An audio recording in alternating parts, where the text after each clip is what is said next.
Cast aside by the Council, humans rose to command the Outer Rim. Part 1. The Rejection. The Great Hall of the Galactic Council was the largest structure ever built by intelligent life. It floated in orbit around a dying star, its walls made of black crystal that absorbed all light. 12 species had gathered here for 10,000 years to decide the fate of the galaxy. Today, they would decide the fate of humanity. Commander Lisa Grant stood alone at the center of the chamber. She wore her best uniform, the one with all the medals she had earned during 20 years of service. Behind her, Admiral Christopher Blake sat with the rest of the human delegation, their faces carefully blank. They had traveled for 6 months to reach this place. They had prepared their arguments for years. And now, everything came down to this moment. High Arbiter rose from his seat at the highest point of the chamber. He was a creature of nightmares, with gray skin stretched over bones that seemed too sharp, and eyes that glowed with cold blue light. His species, had ruled the Council for 3,000 years. They did not like competition. "The Council has reviewed humanity's petition for full membership," announced. His voice echoed through the chamber, translated into 100 languages by the ancient machines built into the walls. "We have studied your history. We have observed your behavior. We have reached our decision." Lisa felt her heart beating faster, but she kept her face calm. She had been trained for this. She had been chosen for this. "Humanity's petition is continued. Your species is too young.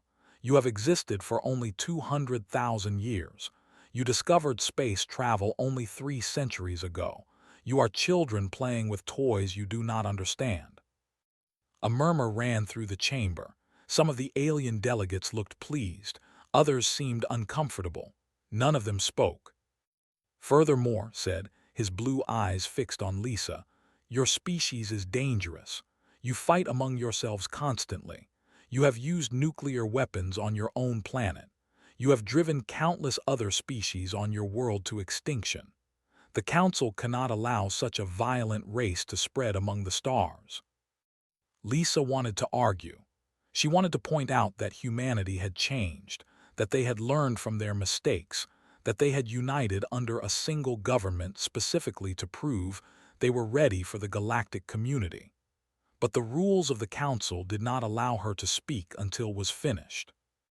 "Therefore," the High Arbiter concluded, "humanity is confined to its home system.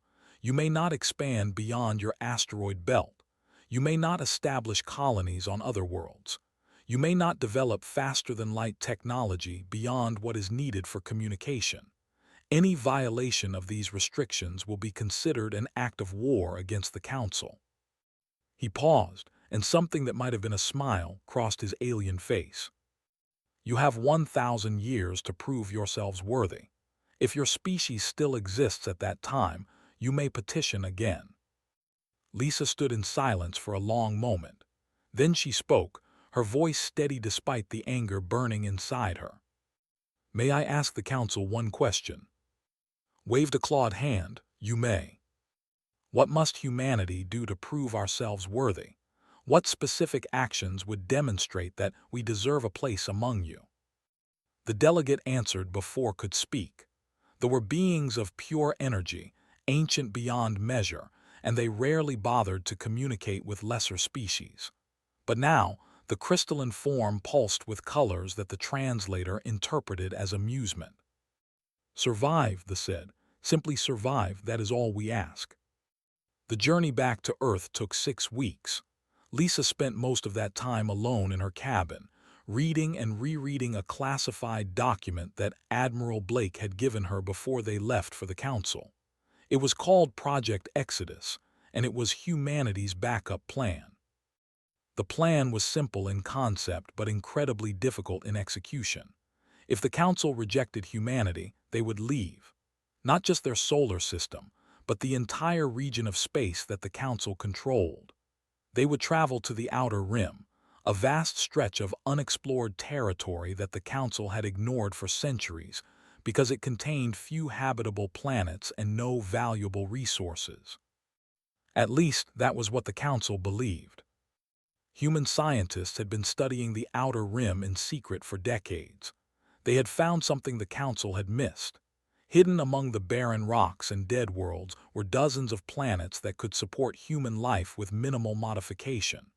The Council's surveys had been careless, rushed, conducted by species who did not understand what humans were capable of. On the last night before reaching Earth, Admiral Blake found Lisa in the observation lounge. She was staring at the blue planet growing larger in the viewport, the world where humanity had been born, the world they might soon have to leave behind. "The President has approved Project Exodus," Blake said quietly. "The Council's rejection was expected. Preparations have already begun." Lisa nodded slowly. "How long until we're ready?" "The first colony ships will launch in 6 months. We've been building them in secret on the far side of the moon. The Council's surveillance satellites can't see that far, and they're not looking anyway. They think we're beaten." "And command of the first wave." Blake handed her a data tablet. "Congratulations, Rear Admiral Grant.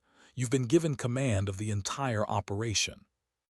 Lisa looked at the orders, then back at Earth. Somewhere down there, 8 billion people were waiting to hear news of the Council's decision.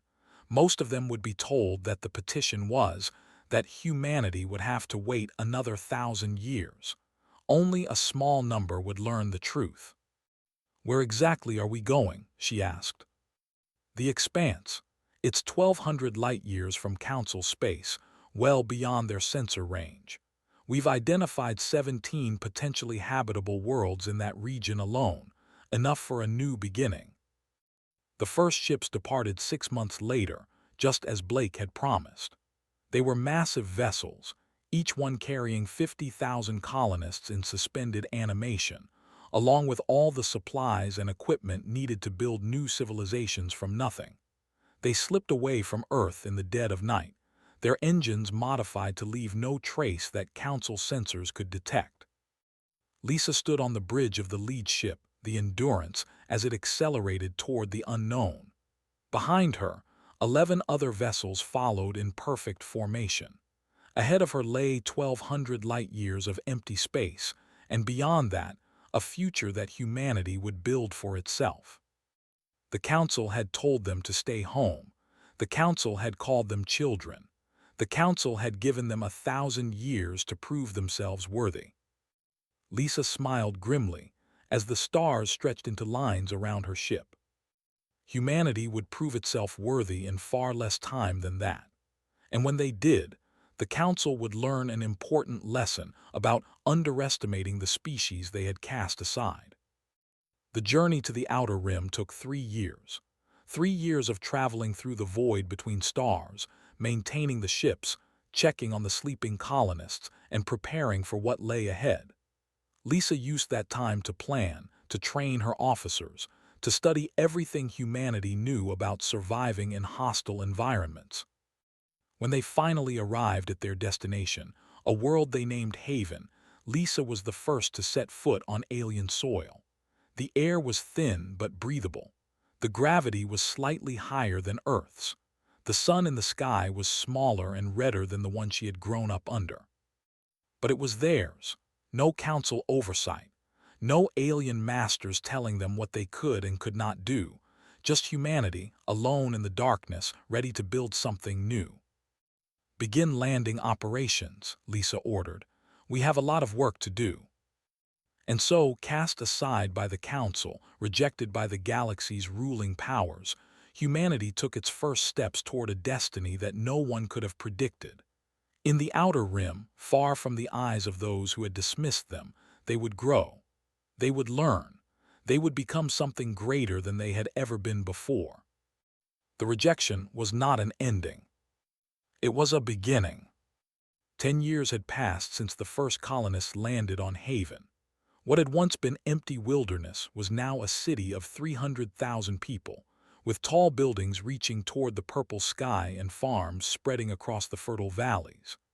Admiral Lisa Grant stood on her balcony and watched the alien sunrise paint the clouds in colors that still amazed her after all this time. Governor Daniel Murphy joined her with 2 cups of coffee, a luxury that had become possible only recently, now that the agricultural systems were producing surplus crops. He was a tall man with kind eyes and gray hair that had turned white during the difficult early years of the colony. "The council probe passed through our sector last week," Daniel said, handing her a cup. "Standard survey pattern. They didn't detect anything." Lisa took a sip of the coffee and nodded with satisfaction. "The stealth systems are working as planned." Better than planned. Dr. Price improved the absorption rate again. "We're invisible to anything short of someone flying directly over our cities and looking down with their own eyes." Price was one of the colony's greatest assets, a brilliant physicist who had been too outspoken on Earth, too willing to challenge authority. She had jumped at the chance to join Project Exodus. Now she led a team of scientists who had made breakthroughs that would have seemed like magic to the researchers back home. 12 colonies now existed in the outer rim, scattered across 30 light-years of space. Some were on planets like Haven, with air that humans could breathe and land that humans could farm. Others were built inside hollowed-out asteroids or on moons with no atmosphere at all. Together, they formed a network of settlements that was growing stronger every year. And all of it remained hidden from the council that had rejected them. The communication alert chimed, interrupting Lisa's thoughts. Daniel checked his wrist display and frowned. "Priority message from Frontier Station," he said. "Commander Nicholas, he says it's urgent." Nicholas was one of the younger officers who had risen through the ranks during the colony years. Smart, dedicated, and completely loyal to the cause, he commanded the most distant outpost in human space, a station that monitored the empty regions beyond their settlements. His face appeared on the holographic display, worry lines visible on his forehead despite his young age. "Admiral, Governor, we have a situation. One of our deep space probes found something unexpected." "Explain," Lisa said. "A ship, Admiral, drifting in the outer reaches of the expanse. It's badly damaged, almost destroyed. But there are life signs aboard, at least a dozen survivors." "Council vessel?" Nicholas shook his head. "No, ma'am. The design doesn't match anything in our database. This ship wasn't built by any species we know of, and based on the weapon damage, someone definitely tried to destroy it." Lisa and Daniel exchanged glances. First contact with an unknown species. The implications were enormous. If there were others out there who had escaped council control, others who might be willing to ally with humanity, everything could change. "Send the Resolute," Lisa ordered. "Full rescue protocol. Bring the survivors to Haven for medical treatment, but maintain complete stealth. I don't want anyone knowing about this until we understand what we're dealing with." The rescue operation took 3 days. The alien ship was in worse condition than the initial scans had suggested. The survivors had sealed themselves in a small section of the vessel, sharing limited air and water while they waited for death or rescue. They were called the tall beings with 4 arms and skin that changed color based on their emotions. Blue for sadness, red for anger, green for hope. When the human rescue team cut through their hull and offered them food and medical care, their skin turned a brilliant gold that the humans later learned meant overwhelming gratitude. Dr. Price led the team that treated the survivors. Within a week, she had established basic communication through mathematics and pictures. Within a month, the leader, a female named Eve, was able to tell their story. "We were slaves," Eve explained through the translation device had built. "For 300 years our people have served They conquered when my grandmother's grandmother was young. They took our technology, destroyed our history, controlled our population. We were allowed to exist only because we were useful to them." Lisa listened in silence, her face hard. She had suspected the council was not as benevolent as it claimed, but hearing the truth from someone who had lived under their rule was different. "Why did they attack your ship?" she asked. "Because we ran. There are stories among the slave species, whispers passed from one generation to the next, stories of a region of space where the Council does not reach, a place called the Outer Rim where freedom still exists. Eth's skin flickered through several colors before settling on deep purple, which meant uncertainty. We did not know if the stories were true, but anything was better than another lifetime of slavery. "The stories are true," Lisa said. "You found us and you're safe now." The survivors were given homes on Haven. Some joined the colony's workforce, using their 4 arms to accomplish tasks that humans found difficult. Others shared their knowledge of Council space, providing intelligence that humanity had never been able to gather on its own. And the stories that had led them to the Outer Rim began to spread. Over the next 5 years, more refugees arrived. They came first, aquatic beings who had been destroyed by Council mining operations. They had escaped in whatever vessels they could find, following rumors of sanctuary in the void. The human colonies welcomed them, built underwater habitats for them, treated them as equals rather than resources. Then came and species whose collective minds the Council had deemed too dangerous to allow freedom. They communicated through clicks and chemical signals that humans couldn't understand at first, but Price developed translation technology that bridged the gap. They were brilliant tacticians, able to process information across their hive minds faster than any computer. Each species brought something valuable: physics, biology, strategy, human determination. Together, they formed something new, something that had never existed in the galaxy before. They called it the Outer Rim Coalition. Lisa Grant, now in her 60s, watched the coalition grow with a mixture of pride and concern. Every new refugee was a blessing and a risk. The more species that found their way to the Outer Rim, the more likely it became that the Council would eventually learn of their existence. "We need to prepare," she told the Coalition Council during one of their monthly meetings. "Someday, the Council will find us. When that day comes, we need to be ready." "Ready for what?" asked Governor Daniel Murphy. "We can't fight the Council. They have thousands of warships. We have a few dozen." "Then we need more ships," Lisa replied. "More weapons, more allies. We need to become strong enough that the Council will think twice before attacking us." The representative clicked his agreement. The delegate bubbled her support. The Council member's skin turned bright gold. And so the coalition began to prepare for a war they hoped would never come. They built shipyards in hidden asteroid fields. They trained soldiers from every species to fight side by side. They developed weapons based on combined technologies that no single species could have created alone. Human engineers worked with physicists. Bioengineers shared discoveries with chemists. The barriers between species, the suspicions and fears that the Council had used to keep them divided, began to dissolve. At the heart of it all was a simple truth that Lisa had understood from the beginning. Humanity had been cast aside because they were different, because they didn't fit the Council's vision of how a species should behave. But that difference, that willingness to see potential in others, was their greatest strength. The Council ruled through fear and control. The coalition would offer something else: hope. And in the darkness of the Outer Rim, among the forgotten and the oppressed, that hope began to burn like a flame that nothing could extinguish. 23 years after humanity's rejection by the Galactic Council, a young scientist named Samuel Torres made a discovery that would change everything. He was working alone in a small laboratory on Research Station Omega, a facility hidden inside an asteroid at the edge of explored space. His job was to study artifacts recovered from derelict ships, pieces of ancient technology that drifted through the void like messages from the distant past.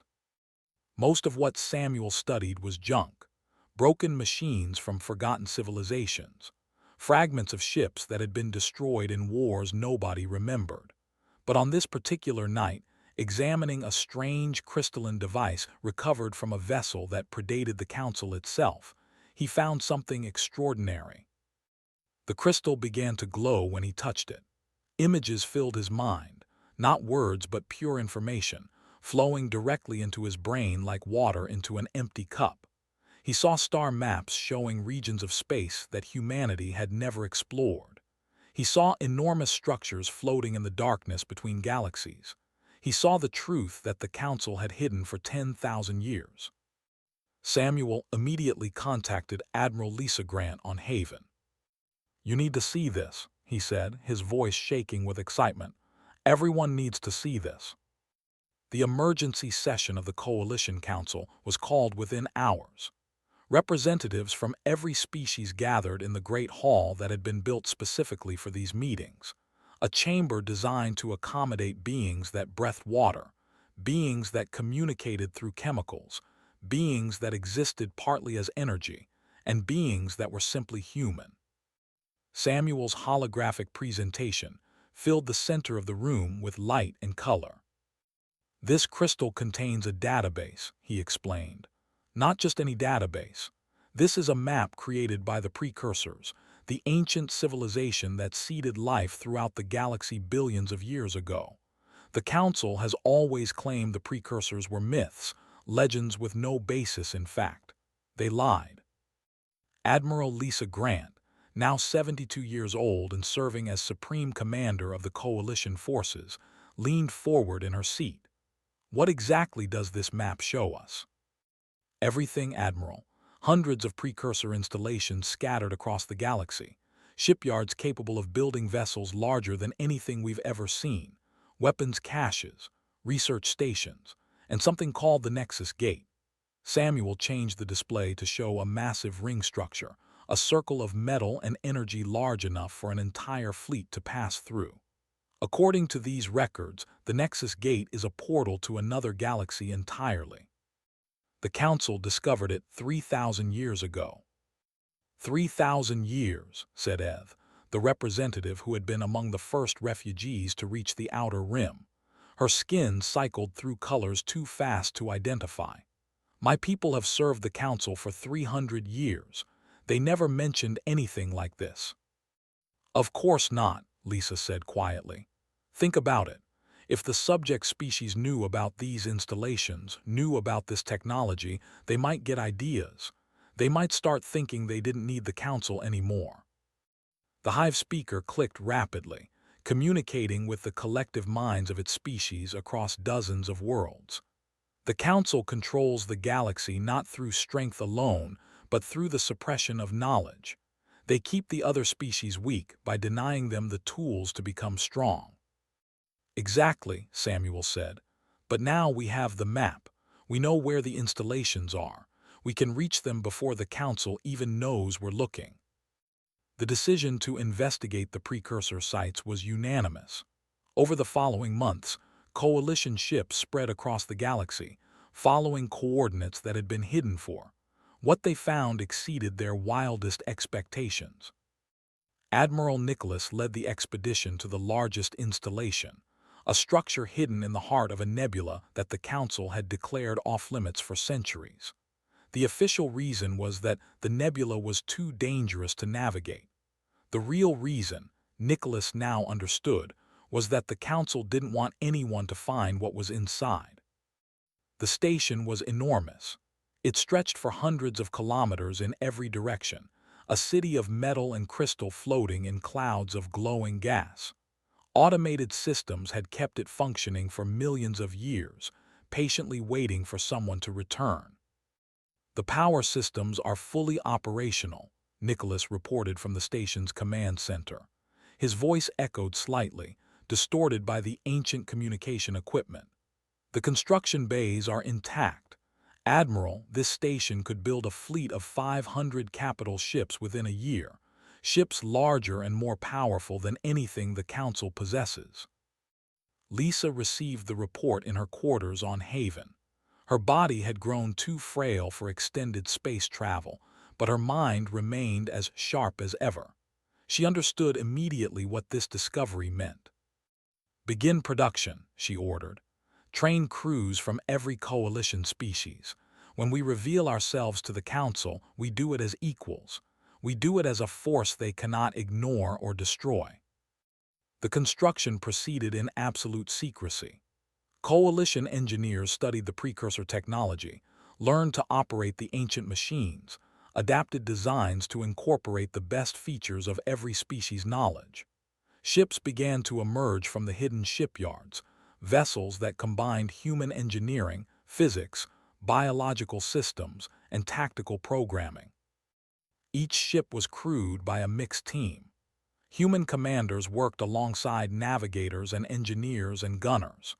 The old divisions between species, the prejudices and suspicions that had kept them apart, had no place in the Coalition fleet. Price, now the Coalition's chief scientist, made a breakthrough that would prove crucial in the battles to come. She discovered how to modify the precursor stealth technology to hide entire fleets, not just individual ships. A force of 1,000 vessels could move through Council space without being detected, striking wherever they chose, then vanishing before anyone could respond. "We're ready," Nicholas told Lisa during one of their regular communications. 500 capital ships, 2,000 support vessels, crews trained and eager. All we need is the order. Lisa sat in silence for a long moment, looking at the stars outside her window. Somewhere out there, the Council continued to rule as they had for 10,000 years.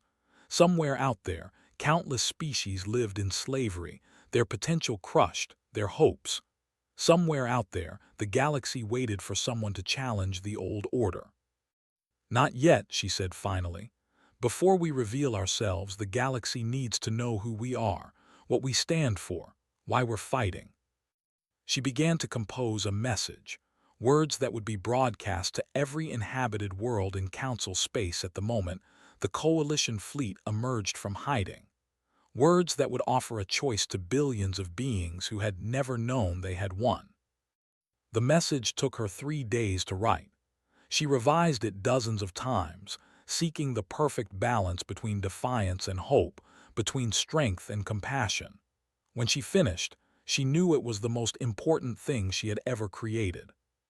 She recorded it in her own voice, standing straight despite her age, wearing the uniform she had worn on the day the Council rejected humanity. "My name is Lisa Grant," the message began. 25 years ago, the Galactic Council told humanity that we were too young and too dangerous to join civilized space. They told us to stay in our solar system or face destruction. They were wrong about us. We did not stay home. We came to the outer rim and we built something new. She paused, gathering her strength.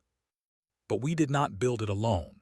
We were joined by the who escaped 3 centuries of slavery.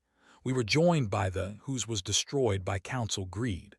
We were joined by the whose minds the Council feared too much to allow freedom. Together, we have created the Outer Rim Coalition. And together, we offer something the Council has the galaxy for 10,000 years. Her eyes, still bright despite her age, looked directly into the camera. "Freedom, the right of every species to determine its own destiny. We do not ask you to bow. We do not demand your obedience. We simply offer you a choice.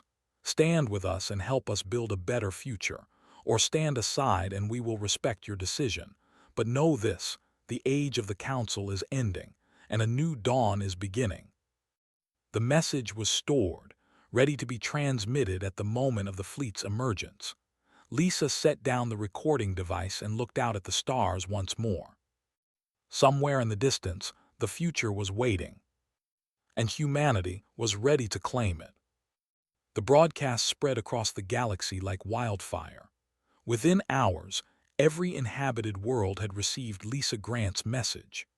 Billions of beings who had lived their entire lives under Council rule suddenly learned that they were not alone, that there was another power in the galaxy, that freedom was possible. The Council's response was swift and terrible. High Arbiter, the same creature who had rejected humanity 25 years earlier, gathered the largest military force in galactic history. 2,000 capital ships, tens of thousands of smaller vessels. The combined military might of 12 species, all pointed at a single target. The Outer Rim. They cannot be allowed to exist, announced to his commanders from the bridge of his flagship, the Judgment of Ages. They have corrupted our subject populations with false promises of freedom. They have stolen technology that belongs to the Council. They must be destroyed completely and utterly as an example to any who might consider similar rebellion. But had made a critical mistake. He assumed that the coalition would wait for his attack, would try to defend their colonies against his overwhelming force. He did not understand that humans did not fight that way. Admiral Nicholas, now in command of the coalition fleet following Lisa Grant's retirement from active duty, had learned everything humanity knew about war. He had studied the great commanders of Earth's history. He had absorbed the tactical brilliance of the hive minds. He had practiced and planned and prepared for exactly this moment. The Council Armada arrived at the edge of the expanse, expecting to find a ragged collection of refugee ships and hastily armed freighters. Instead, they found nothing. The space was empty, silent, dark. Ordered his fleet to advance. They pushed deeper into coalition territory, scanning for any sign of the enemy, finding only abandoned stations and deserted colonies. The humans had run, he concluded. They had seen his force coming and fled like the cowards they truly were. He was still thinking that when the trap closed around him. The coalition fleet emerged from the nebula that surrounded the expanse, 500 ships appearing as if from nowhere, their stealth systems dropping simultaneously. The precursor weapons powered up with a sound like singing, a harmonic resonance that the Council had never encountered. All vessels, Nicholas commanded from the bridge of the coalition flagship Freedom's Call, execute attack pattern Omega. Show them what 25 years of preparation looks like. The battle that followed lasted 6 hours. It would be studied by military historians for centuries, analyzed and debated and taught in academies across the galaxy. The Council had numbers. The Coalition had technology, tactics, and something else that proved equally important. Unity. Human commanders coordinated with navigators, adjusting positions and firing solutions in perfect synchronization. Engineers kept damaged ships fighting when any reasonable assessment would have declared them lost. Gunners, their hive minds linked across the fleet, achieved targeting accuracy that seemed almost impossible. When the battle ended, the Council Armada had lost 400 ships. The Coalition had lost 37. Retreated to Nexus Prime, the ancient station where the Council had ruled the galaxy for 10,000 years. His remaining fleet formed a defensive perimeter while the Council members debated their next move. "We must negotiate," argued the delegate, a member of the species that had remained loyal to the Council unlike their cousins who had joined the Coalition. "The humans have proven their strength. Better to make peace now than suffer further defeats." Negotiate? His voice dripped with contempt. With vermin who should have been exterminated when they first crawled out of their oceans. The Council has ruled this galaxy for 10,000 years. We do not bow to primitives. The representative pulsed with colors that indicated deep thought. The humans possess precursor technology. Technology we have kept hidden for. If word of this spreads to our subject populations, we may face uprisings on every world. "Then we ensure word does not spread," replied. "We deploy the silence protocol." A cold silence fell over the chamber. The silence protocol had been used only 3 times in Council history. It involved biological weapons designed to target specific genetic markers, compounds that could be released from orbit to kill every member of a particular species on a planet while leaving all others unharmed. "We will cleanse every world that received the human broadcast," continued. "Every species that might have been contaminated by their message of rebellion. A harsh lesson, but a necessary one. When we are finished, no one will remember that the Outer Rim Coalition ever existed." The Council voted. The silence protocol was approved. But the Council had forgotten something important. For 25 years, Refugees had been fleeing to the outer rim. Those refugees had left behind friends, family, contacts who still lived under Council rule. They had maintained secret communications, passed information back and forth, built networks that the Council never suspected existed. Within days, the Coalition knew about the Silence Protocol. Lisa Grant received the news in her quarters on Haven. She was 97 years old now, her body failing despite the best medical care the Coalition could provide. But when she heard what the Council planned to do, she summoned every bit of strength she had left. "They're going to kill billions," she said to Nicholas, who had returned to Haven to brief her in person. "Innocent people on hundreds of worlds, murdered because we dared to offer them hope." "We can stop them," Nicholas replied. "Our fleet is faster than theirs. If we move now, we can intercept their bioweapon ships before they reach their targets." "Not just intercept." Lisa's voice was firm despite her weakness. "Protect. Every world, every species, whether they support us or fear us. That's what makes us different from the Council. That's what makes us human." She gave the orders that would define the final phase of the war. The Coalition fleet divided into 23 task forces, each assigned to intercept Council ships carrying bioweapons, each commanded by officers from different species working together as they had been trained to do. "Nicholas," Lisa said as he prepared to leave for his flagship. "Yes, Admiral. Whatever happens, remember why we're fighting. Not for power, not for revenge, for the right of every being in this galaxy to live free. Promise me you'll remember that." Nicholas took her hand. This woman who had led humanity from rejection to the brink of victory, who had built an alliance of outcasts and refugees into a force that could challenge the oldest power in the galaxy. "I promise," he said.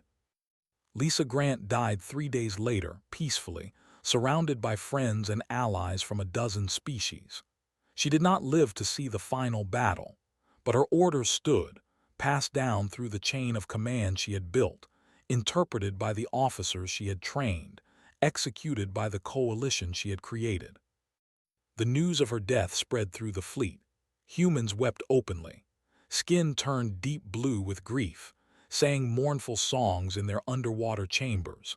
Hive minds fell silent for an entire hour, an unprecedented sign of respect. And then, united in their loss and their purpose, the Coalition prepared for war. Not a war of conquest, a war of salvation. The bioweapon ships would not reach their targets.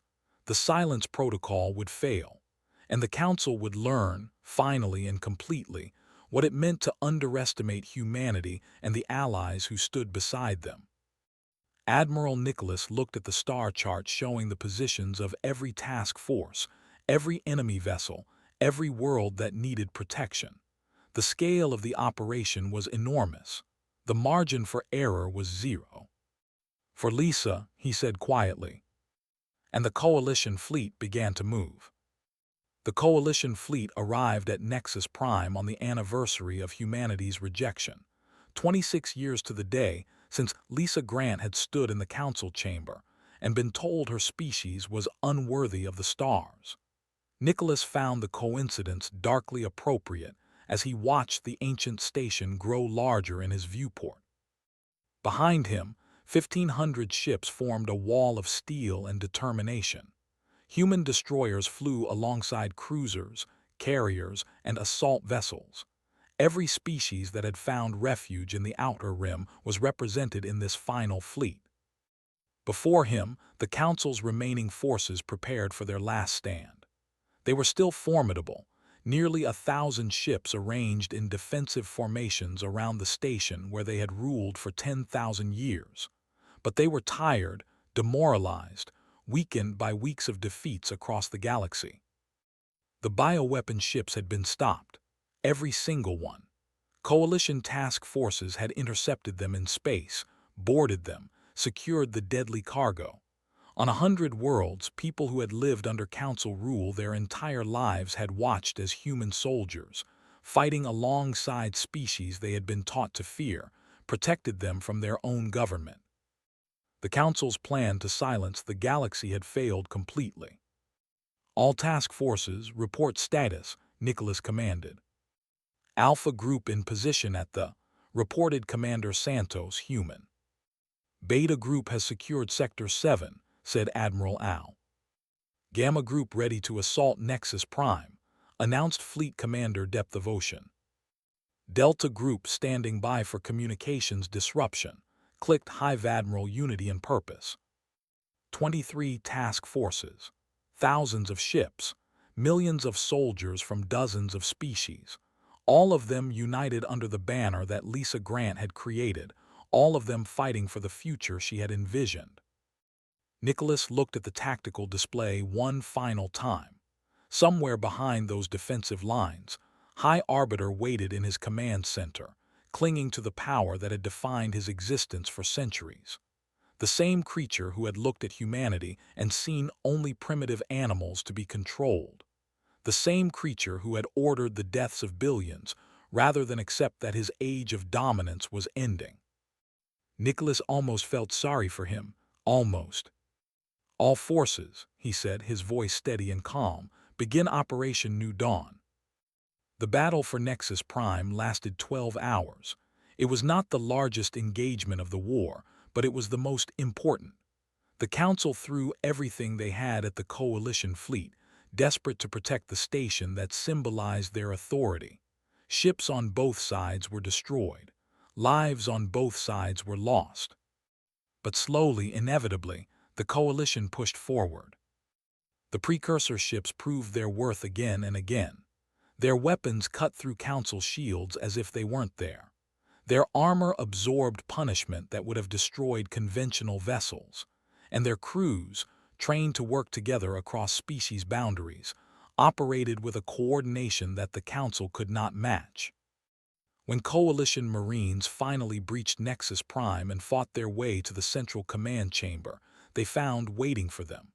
The High Arbiter stood alone, his guards fled or defeated, his power broken beyond repair.